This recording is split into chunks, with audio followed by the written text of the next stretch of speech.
Good morning, everyone. Pete Pardo here from Sea of Tranquility. Welcome to another edition of Ranking the Albums. Today in the co-captain's chair, once again, because it is Friday morning, Mr. Martin Popoff. Good morning, my friend. How are you doing today? Yes. Good morning. Doing great. Looking forward to doing some diamond hit here. Always some new wave British heavy metal on offer for. So Can't go wrong with that, right? And by the way, I love your wine t-shirt. yeah, very cool. Got this at the show here. This was probably around 2007 or whatever. The only time I ever met Dave, but it was Cool. great. He was so amazing. Yeah, I do not own a diamond hit. I mean, a Hawaiian t-shirt. I don't own a diamond hit yeah. shirt either. Now that we're talking about it, Yeah, but that's a nice one. This is the whole Mean Streak, the classic. yeah, great cover, great cover. So today we're going to take a look at, like we just said, Diamondhead, a legendary band from the new wave of British heavy metal movement. We're talking 8 studio albums, so not a huge catalog, lots of kind of gaps and years of inactivity, but we got some pretty good albums here and a lot of different albums. When you go revisit some of these, if you haven't listened to them in a while, it's amazing the kind of shifts in styles and quality throughout this catalog. And one of those bands, I don't know, Martin, one of those bands that probably should have been pretty big and all sorts of reasons why they never were. Yeah, I think we'll get to that as we get to the end of the show, right? Yeah, exactly. Where we are the years. Exactly. Next Led Zeppelin years. I know, right? Yeah. All right. So Martin's going to kick us off with his number 8. All right. So my number 8 is, where are we here? So it is this one, All Will Be Revealed. So this is like the first of the two with Nick Tart as the singer. And I actually saw the band live, hence this one being fully signed. I saw the band live here in Toronto with Nick Tart singing, and great singer, amazing front man. And so I was a little upset when he was gone after 2 albums, but so this was a really cool album. Playing them back though, I find Nick to be a little bit too vampy along the Brian Howe, the Paul Rogers sort of thing. I mean, he's in the same orbit as a Sean Harris, but obviously it's never going to be the same with not Sean Harris, right? But I picked this one last because I think it's probably of the last 4, which are pretty similar. I find this to be the least well produced, and it's not got a great album cover. They don't do good album covers, this band, except for one, which we'll get to, of course. Yeah. But yeah, I just thought, great variety. Brian Tatler really proves himself over these later albums that he is a thinking out of the box songwriter, and he's very versatile. But yeah, there's my bottom of the Diamond Head pile for you. Yeah, I find Nick also sounds to me a little like Billy Squier at times. Oh yeah, good singer. I mean, I like Billy Squier, but I kind of hear that in some of his vocal stylings there. Yeah, I had a real hard time with my bottom 2 in this list, and this list changed multiple times, and ultimately I decided to go with their 1983 release Canterbury, which interesting. Okay. Yeah, I'm guessing Martin's going to have this pretty high up on his list then. It's not a terrible album. It's very different from the first 2 albums. It's more of kind of like a melodic hard rock album, although it's really not heavy at all. I think the songs themselves, the musical textures, I think are quite good. I mean, Sean Harris is a great singer and he sounds fantastic on here. You got Making Music, which is kind of a nice, crisp rocker. The Kingmaker has this kind of like moody Led Zeppelin thing going to it. It's a little proggy, very epic sounding. Like One More Night, I Need Your Love. Out of Phase is really poppy. To the Devil Is Due is kind of slow and heavy. Night of the Swords also has that kind of doomy, not even really doomy. It's more like moody, kind of slow and epic kind of feel to it. And I think that almost could have fit on the album that came before it, Borrowed Time. And the title track also has the band kind of trying to do their take on progressive rock. I don't know.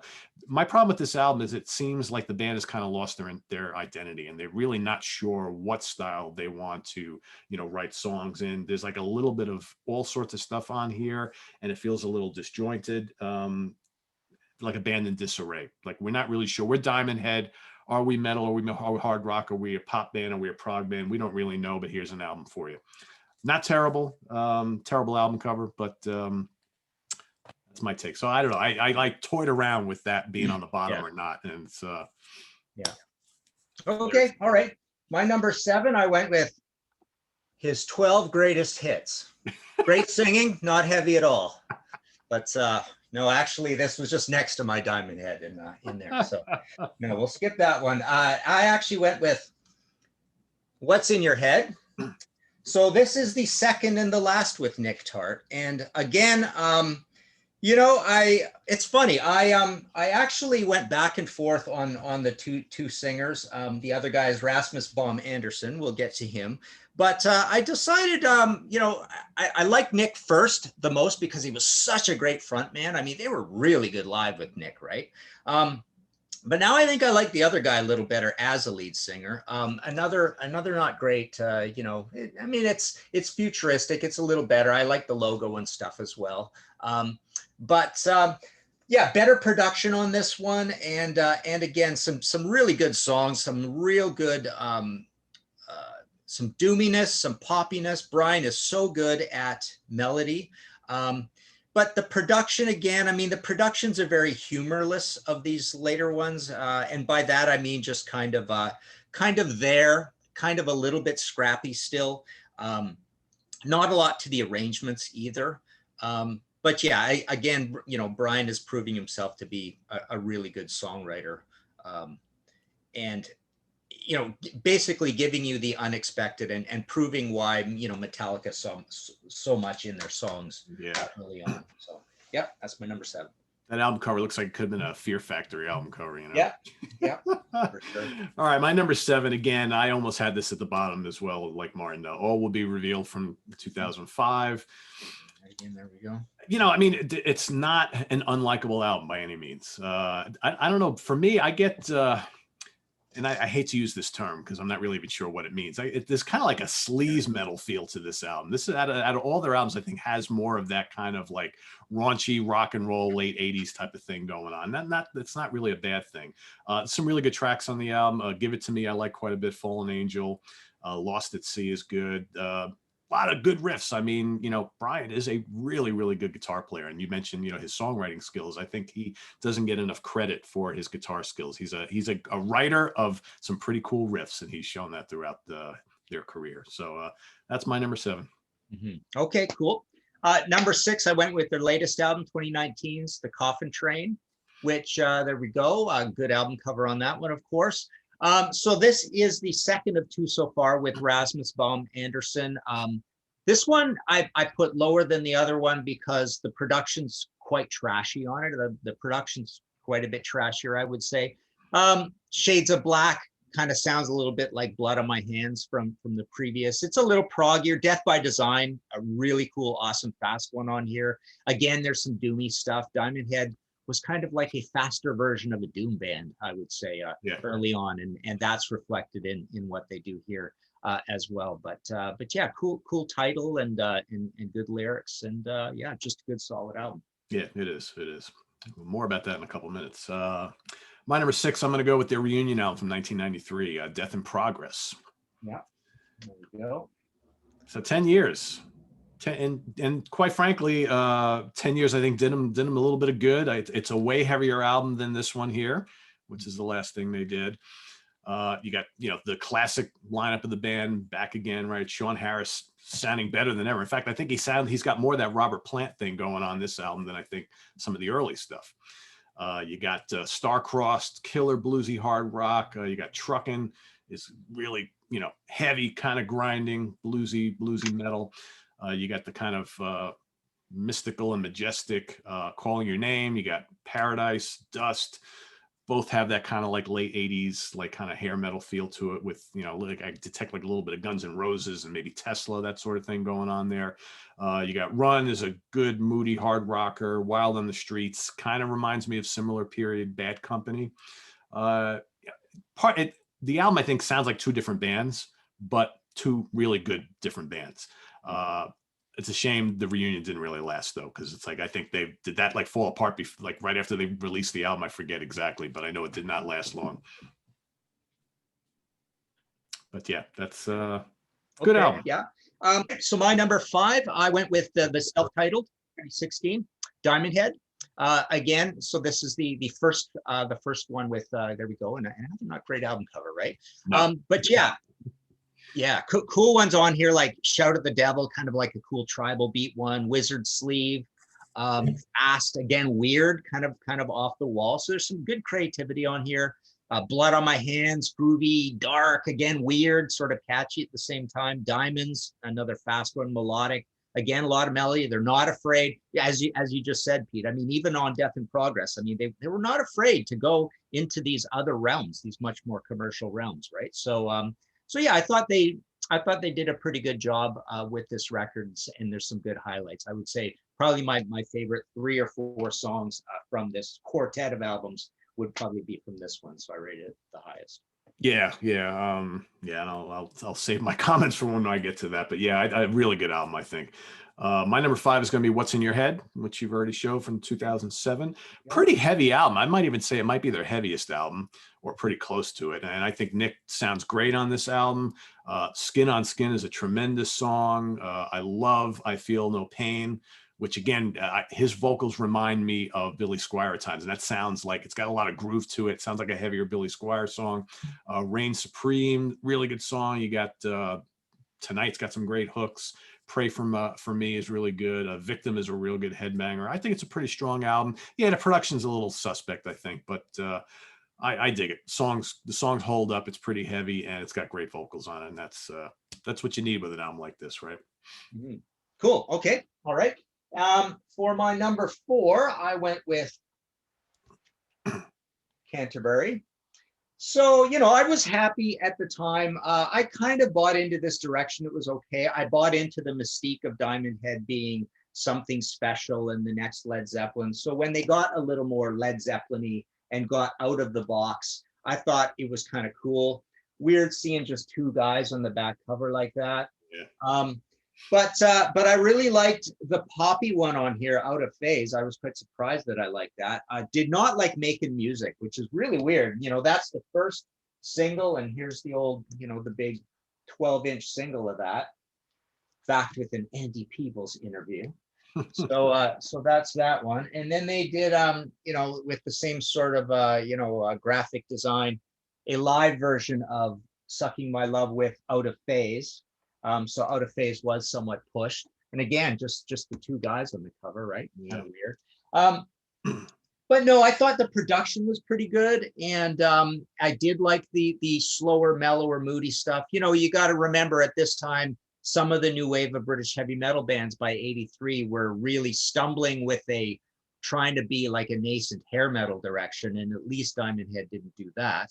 But yeah, To the Devil Is Due, Night of the Swords, Ishmael, which is a really cool, dark, lightly arranged one, quiet. And there's some quietness on here too, right? Canterbury is cool at the end for sort of quiet moodiness. But yeah, To the Devil His Due reminded me of Borrowed Time off of that album. So yeah, I basically, I would say I was buying into the rapid direction changes. I was still kind of okay with what was going on here. I mean, it was shocking that it wasn't that heavy. But even the press, I remember the press at the time were starting to, do the backlash against the hype. It's like they were sounding like they understood or thought themselves that they were really a big deal, right? That we were the next Led Zeppelin. So it's trying to be a little smarty pants metal, right? A little ambitious, right? And was that Papa Emeritus that showed up on the cover of that one single that you held up before from Ghost? I'm like, wait a second, that's like way early. There he is. He made an appearance 30 years before, we actually got to know who he was. Anyway, my number 4. I'm going to go with the 2019 release, The Coffin Train. Yeah, I agree. This is not quite as strong as the one before it, the self-titled, but I still dig it quite a bit. I think, Rasmus is a fine singer. I think he fits really, really well with this band. Belly of the Beast is probably one of the best album openers I've heard in quite a while. I mean, that is just like a rampaging great track. The Messenger sounds like vintage Diamond Head. It's nice and moody. It's heavy. Title track kind of reminds me of like Soundgarden a little bit. Not that it's a bad thing, it's kind of heavy, kind of has that heft to it, I kind of dig it. Shades of Black, dark, epic, kind of Zeppelin-y. Death by Design is another strong one. Serrated Love, good riffy rockers. Overall, though, not quite as strong, not quite as memorable. I don't think the riffs are as inventive as the album before, but I listened to this a ton last year. Is one of my favorites of the year. It's not quite top shelf Diamond Head, but not far removed from it. And not a bad album cover. We're looking at a lot of pretty crappy album covers here. This one's pretty good. So back to you. Cool. All right. So my number 3 is Death in Progress. I rate this really highly. I'll tell you one big reason is Truckin' just might be my favorite Diamond Head song of all time. It is so cool. I just love the riff on that. And that's the one that was co-done with Dave Mustaine. Tony Iommi actually guests on the first track. What is it called? Yeah, Star-Crossed Lovers, in brackets, Lovers of the Night. And that's a really cool one too. There are some songs that are a little shockingly melodic, like you mentioned, Tesla and Guns N' Roses and whatnot. But Truckin' is just so cool. And the production's great. Sean Harris, just love him as a lead singer. So, it's almost by default, these had to be, the top ones of the Sean Harris years. But yeah, Calling Your Name, The Light, which is almost like something that could have been on Canterbury. It's got that Led Zeppelin feel, but it's probably better in that department than anything from Zeppelin. Paradise, kind of a cool commercial AC/DC one. That's the one that's got like a really, really good chorus to it. And there's a little bit of Notorious to it. I wanted to show you these Notorious albums because this is a great hidden gem.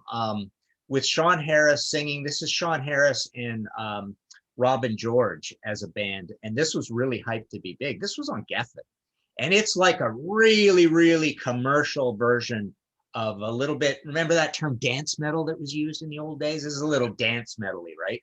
But I love this record. I like this even better than Death in Progress. I played this to death. And then later on through Angel Air, there was like, I guess this is a demos, odds and sods sort of thing that they did. So that's around the same time. So that's, I guess, why Sean Harris was not so much in Diamond Head. I mean, I think they had their fallings outs and things along the way as well. But yeah, so that's similar era. But yeah, check out Truckin'. I just love that song so much. It literally carries this whole record for me. Yeah, Truckin' is quite good. It's quite good. And I've never heard that Notorious stuff. But I always like Robin George. I mean, he's a pretty talented guy. Yeah. Yeah. All right, I'm going to go number 3, the 2016 self-titled release. Oh, man, what a terrible album cover this is, huh? I mean, just doesn't get much worse than that. Just it looks like somebody threw together in 5 minutes. But I love this album. I think it's just an absolute killer return to form. It's heavy.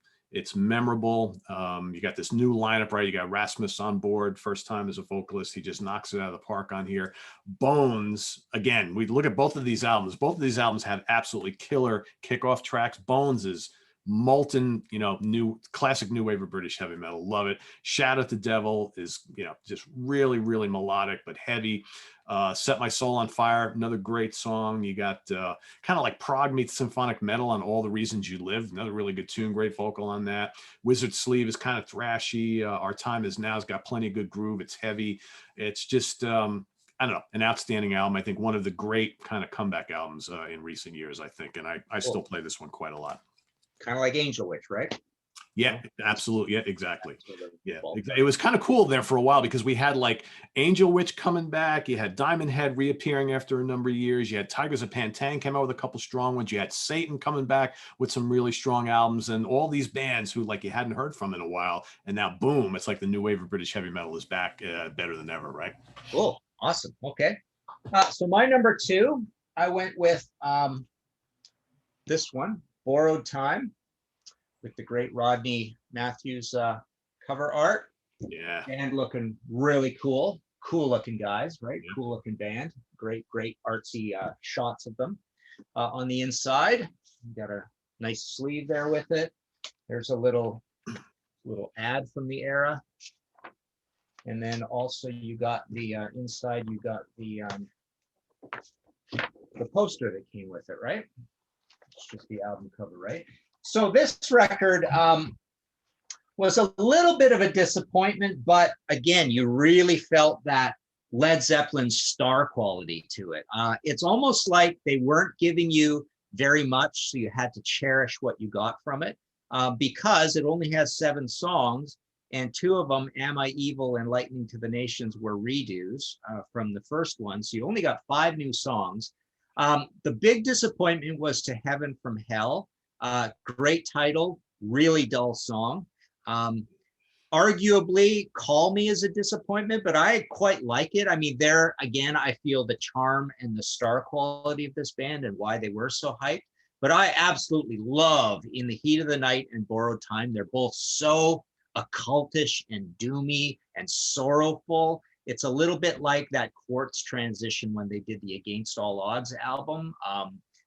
Or Witchfind, or some of these really moody, creepy things, certain things from Demon.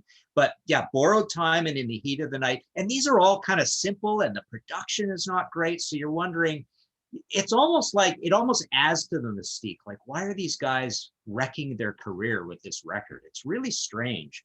And Don't You Ever Leave Me was like this kind of long, weird, meandering, bluesy thing. So it's really patchy, but it's almost like the patchiness forces you to focus on the masterpieces on it, which again, I think are In the Heat of the Night and Borrowed Time. But yeah, the rhythm section is not great on it. The production is not good. Produced by Mike Hedges and Diamondhead. I don't know. I can't remember who Mike Hedges was or is, but just the production is not good on it. People were pretty horrified by this after the debut. It was a pretty weird follow-up, because it looks so well appointed, and it just seems like an odds and sods, let's redo a couple of songs, 7 songs, and like I say, I mean, the arrangements, it doesn't seem very ambitious even when they put the stuff together, but boy, it's got a couple, 3 examples of just knock it out of the park songwriting on it. But yeah, just a real enigma of a record. Yeah, and not really what you'd expect from their big, label debut, right? So signed to MCA Records, they got all the hype, and then the album comes out. It's my number 2 as well. Okay. And I like this album a lot. And you have to wonder if they never officially release Lightning to the Nations, right? And this is what you got right out of the gate. Do we look at it a little bit differently? Yeah. Perhaps, right? Yeah.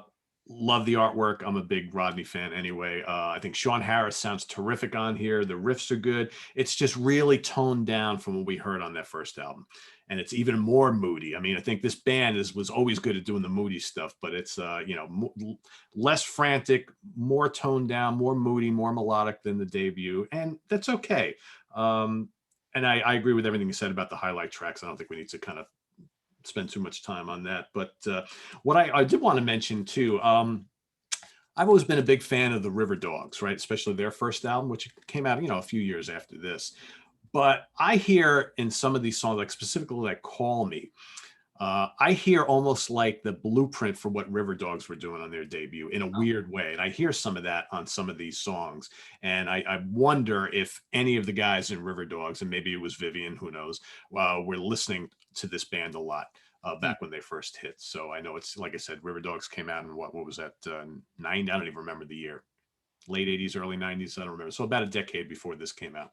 But yeah, I dig this album. I remember buying this on LP when it first came out, and I actually bought this before I heard Lightning to the Nations. So I was fine with this. And that's why I bring up that point. If there was no Lightning to the Nations, and this is the first statement, maybe it's a little bit more of a classic than we kind of accept it as now, right? Yeah, interesting. Yeah. Cool. Okay. Yeah, and I forgot about that part about the moving on to MCA at that point. That was a big deal, right? And MCA was one of the, MCA, Bronze, EMI were the labels that gave us they signed quite a bit of new wave of British heavy metal. Tigers of Pantang, Quartz, I think Fist, a good compilation. I think the new Electric Warriors comp was theirs, if I'm not mistaken. But yeah, so it was good to see them participating in this stuff. So okay, my number 1 is the debut, Lightning to the Nations. There we go. I never owned a white one.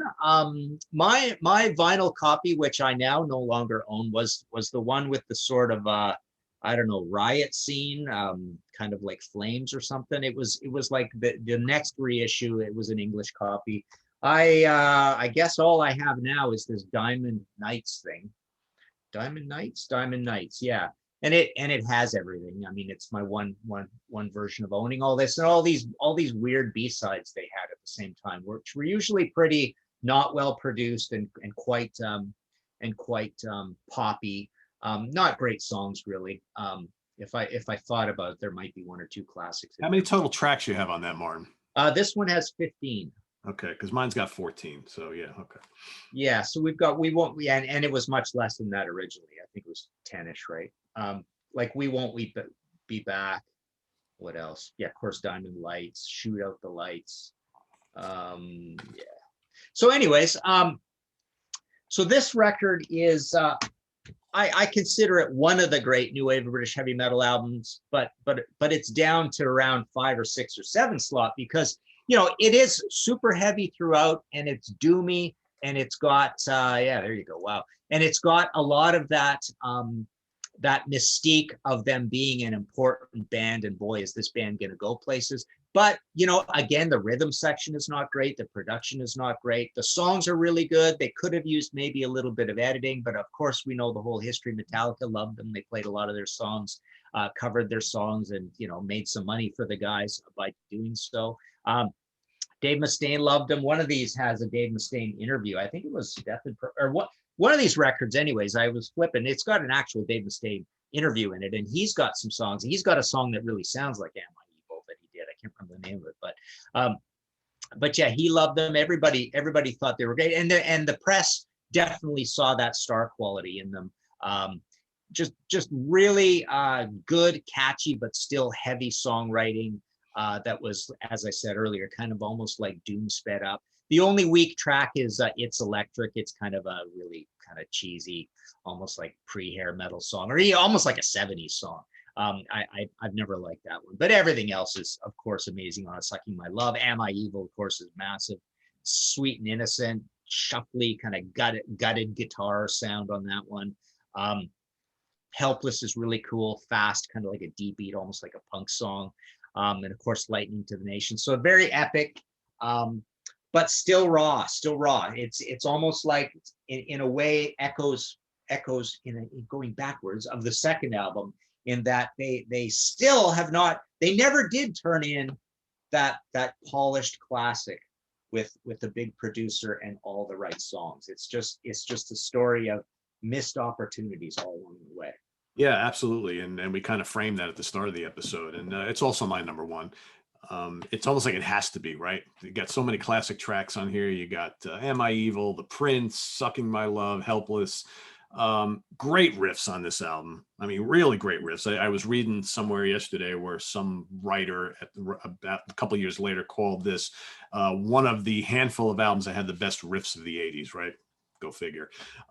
Yeah, production's not very good. It's extremely raw sounding, but you hear all that potential, and so many other bands from that same time period just love these guys and love these songs. And especially, so many of the classic thrash bands always go back to this album and talk about how much they love these songs. And so pretty influential. Believe the hype, it was there, but I agree with Martin. I think this is one of those bands that maybe never quite produced their absolute masterpiece, because as great as this is, I don't think this is that either. It had the potential to be, but that really well produced, top to bottom, super solid masterpiece of an album, I don't think they've ever done it. But they have plenty of really solid, really enjoyable albums. And I think when we look back on the career of Diamondhead, I think we'll all be able to agree that this was a very important band during this very important time, and they've had a pretty good history. I think that will go down as beloved as it is. I think it's interesting, that comment you made about the riffs, because the riffs are not super showy or note dance or anything. It's just good, solid songwriting, right? That's kind of the thing. And they lined up a bunch of kind of like songs that would be highlights on other new wave British heavy metal albums. Well, they had like 5 or 6 in a row, so that's also what caused people to pay attention to what was going on. So yeah, not over the top showy, and the songs just kind of rumble along like a freight train, probably go a little too long, but it's just Brian's just like poking those riffs into your head, and they're hard to forget once you hear those songs. Yeah, absolutely. Absolutely. So there you have it, everybody. Ranking the albums of Diamond Head. So we want to see in the comments, everybody ranking them as you like them. Remember, there's no right or wrong answers here. We all hear these albums differently, as you can see. Other than the very, very top, Martin and mine's our list were pretty different, and that's okay. A lot of good stuff here. So visit us on the web at www.seatranquility.org. We're on Facebook, we're on Twitter, of course, we're here on YouTube all the damn time. Martin will be back in the seat once again next Friday. We're doing Blackfoot next week, correct? Yeah, I'm not sure we totally nailed that down, but that's great. Yeah, sure. I'm glad to talk some Blackfoot for sure. Cool. Sounds good. So stay tuned. And Martin, got any stuff in stock you want to Not particularly. I do have a bunch of reprints coming in a couple of weeks, and that will be Tornado of Souls, the last of the Thrash trilogy, coming back. I did run out of the Merciful Fate. That's coming back. I ran out of the middle Iron Maiden book of the trilogy. That's coming back. And my Van Halen Unchained, a Van Halen user manual I ran out of, and that's coming back too. So martinpopoff.com for all that stuff. Cool. That's actually kind of cool. You got the Van Halen thing coming back in light of everything that's happening. Yeah. Losing Eddie the other day. So terrible stuff. We will miss him. So that's it for today, guys. We'll probably see you over the weekend. Have a good one. And Martin, talk to you soon. Absolutely. Take care, everybody.